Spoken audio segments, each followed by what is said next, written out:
నమస్తే, welcome to I dream. మనతో పాటు ఉన్నారు ప్రముఖ ఆయుర్వేద వైద్య నిపుణులు డాక్టర్ చిట్టిబొట్ల మధుసూదన్ శర్మ గారు. వారితో మాట్లాడదాం. నమస్తే సార్. నమస్తే సార్. ఈరోజు మన ఒక ఇంట్రెస్టింగ్ టాపిక్ ఏంటి అంటే, ఇంట్లో మనుషులు ఎంతమంది ఉంటారో దాని ప్రకారమే ఫ్రిడ్జ్ కూడా తీసుకునే సందర్భాలు ఇప్పుడు వచ్చేసాయి. ఇంట్లో కూడా ఫ్రిడ్జ్ అన్నది ఒక రూమ్ లాగా అయిపోయింది. అంటే పెద్ద సైజులో తీసేసుకొని ఇంట్లో వంటింట్లో ఉండవలసిన వస్తువులు అన్నీ కూడా ఫ్రిడ్జ్లోనే స్టోర్ చేసేసుకుంటూ ఉన్నారు. ఒకప్పుడు కూరగాయలు పండ్లకు మాత్రమే ఉంటుండే, అవి కూడా పెట్టుకోకూడదు. అన్ని రకాల కూరగాయలు పండ్లకు కూడా ఫ్రిడ్జ్ అన్నది అంత సేఫ్టీ కాదు అనేసి అనేవాళ్ళు. ఈ ఫ్రిడ్జ్ వాడకం పెరిగే కొద్దీ అనారోగ్యాలు కూడా ఎక్కువైపోతున్నాయి అని అంటూ ఉన్నారు. అది నిజమేనా సార్? చాలా చాలా మంచి ప్రశ్నమ్మా. ఫ్రిడ్జ్ అనేది ఒకనప్పుడు స్టేటస్ సింబల్ అమ్మా. ఏదో ధనవంతులు శ్రీమంతులు హై క్యాడర్లో ఉన్నటువంటి వాళ్ళు వాడేటువంటి పరిస్థితి ఈరోజు కామన్ మ్యాన్కు కామన్గా ప్రతి ఇంట్లో ఫ్రిడ్జ్ ఉండేటువంటి పరిస్థితులు ఏర్పడినాయమ్మా. సరే, అవసరాలు అలాగే ఉన్నాయి, పరిస్థితులు అలా ఉన్నాయి కాబట్టి అక్కడ మనం తప్పుపట్టాల్సినటువంటి అవసరం లేదు. కానీ మితంగా ఆ ఫ్రిడ్జ్ను సద్వినియోగం చేసుకుంటే పర్వాలేదు. కానీ ఆ సద్వినియోగం చేసుకునేటువంటి విధానం సరిగ్గా లేకపోతే మాత్రం చాలా ఇబ్బందికరమైనటువంటి పరిస్థితులు ఎదురవుతాయమ్మా. ఇప్పుడు సర్వసాధారణంగా మనం ఏదైనా పదార్థాలు, ముఖ్యంగా కూరగాయలు, ఆకుకూరలు, పళ్ళు ఇలాంటివి తెచ్చుకున్నప్పుడు ఏదో ప్రతిరోజు తెచ్చుకోవడం కష్టం అవుతుంది. కాబట్టి ఏదో 5 రోజులు సరిపడను, వారానికి సరిపడను తెచ్చుకుంటాము. తెచ్చుకొని ఫ్రిడ్జ్లో పెట్టుకోవడం అయితే మంచిదే, అంతవరకు పర్వాలేదు ఉన్నటువంటి పరిస్థితుల దృష్ట్యా. ఆ విధంగా తెచ్చుకొని ఫ్రిడ్జ్లో పెట్టుకోవడం మంచిదైనప్పటికీ మనం ఆ యొక్క పదార్థాలని బయటికి తీసిన తర్వాత, ఎందుకంటే -డిగ్రీ టెంపరేచర్ కదమ్మా ఆ ఫ్రిడ్జ్లో, ఆ పదార్థాలను బయటికి తీసిన తర్వాత నార్మల్ టెంపరేచర్ వచ్చిన తర్వాత వాడుకోవడం మంచిదమ్మా. అదొకటి. రెండోది ఏమంటే, ఫ్రిడ్జ్లో ఎక్కువ కాలం పాటు నిల్వ ఉంటుందని చెప్పేసి మరీ ఎక్కువ రోజులు నిల్వ ఉంచడం కూడా మంచిది కదమ్మా. దానివల్ల కూడా కొన్ని రకాలైనటువంటి ఆ యొక్క పదార్థాల్లో కొన్ని రకాలైనటువంటి ఈ హానికారకమైన పదార్థాలు అంటే ఫ్రీ రాడికల్స్ అంటారమ్మా, అవి ఉత్పత్తి అయ్యి అవి శరీరానికి హాని చేస్తాయి. కాబట్టి అలాంటి పద్ధతి కాకుండా మితంగా కొన్నాళ్ల పాటు ఆ యొక్క ఫ్రిడ్జ్లో పెట్టుకోవడం మంచిదమ్మా. ముఖ్యంగా నిల్వ ఉండనటువంటివి, ఇప్పుడు ఫర్ ఎగ్జాంపుల్ ఆకుకూరలు, కూరగాయలు, పళ్ళు ఇలాంటివి నిల్వ ఉండవు కదమ్మా, ఇలాంటివి పెట్టుకోవచ్చు.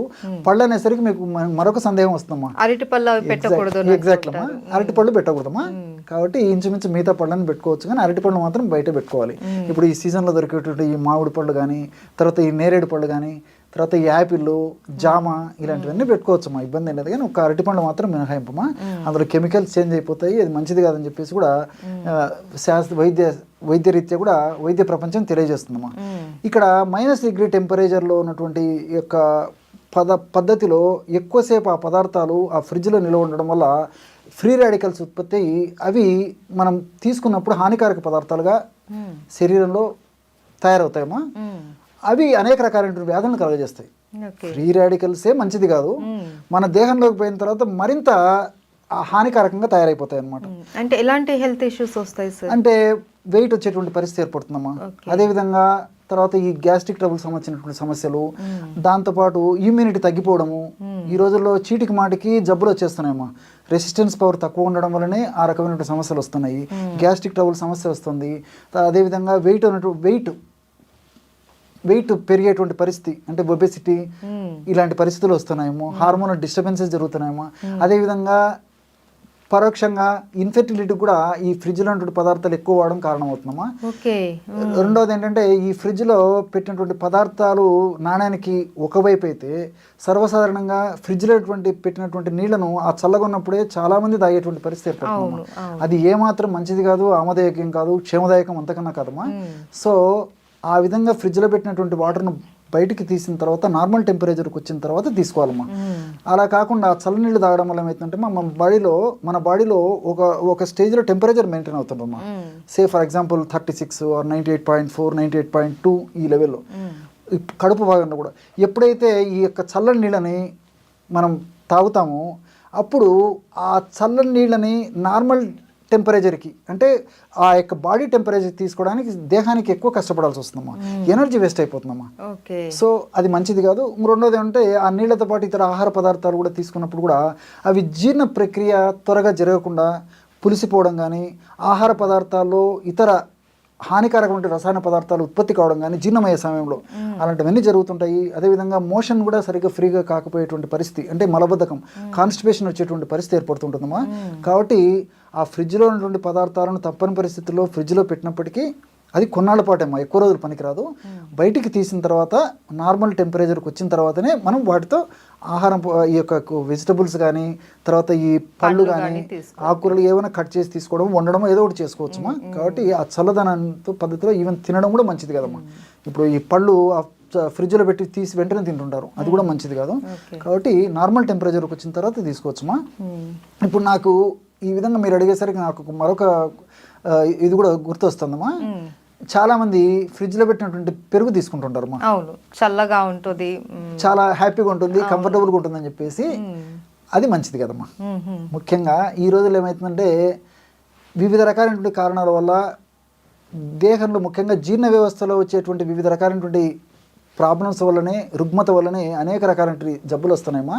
ఈ పెరుగులో ప్రోబయాటిక్స్ అనేవి ఉంటాయమ్మా. ఈ ప్రోబయాటిక్స్ ఉన్నటువంటి పెరుగును పద్ధతి ప్రకారం వాడినప్పుడే ఆ ప్రోబయాటిక్స్ ప్రభావం చేత మన ప్రేవుల్లో మంచి బ్యాక్టీరియా ఉత్పత్తి అవుతుందమ్మా. ఈ మంచి బ్యాక్టీరియా ఎప్పుడైతే ఉత్పత్తి అవుతుందో అప్పుడు వ్యాధి నిరోధక శక్తి పెరిగిపోతుంది.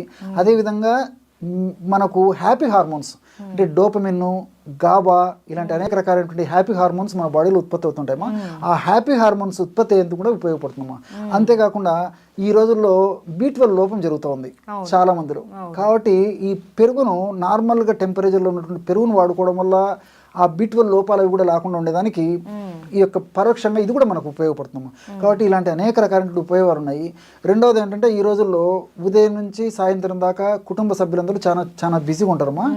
సో సాయంత్రానికో రాత్రికి ఇంటికి వచ్చిన తర్వాత కుటుంబ సభ్యులందరూ కలిసేసి ఆహార పదార్థాల్లో భాగంగా ఫ్రిడ్జ్లోంచి ఆ యొక్క పెరుగుని తీసేసుకొని పెరుగుని సేవిస్తుంటారమ్మా.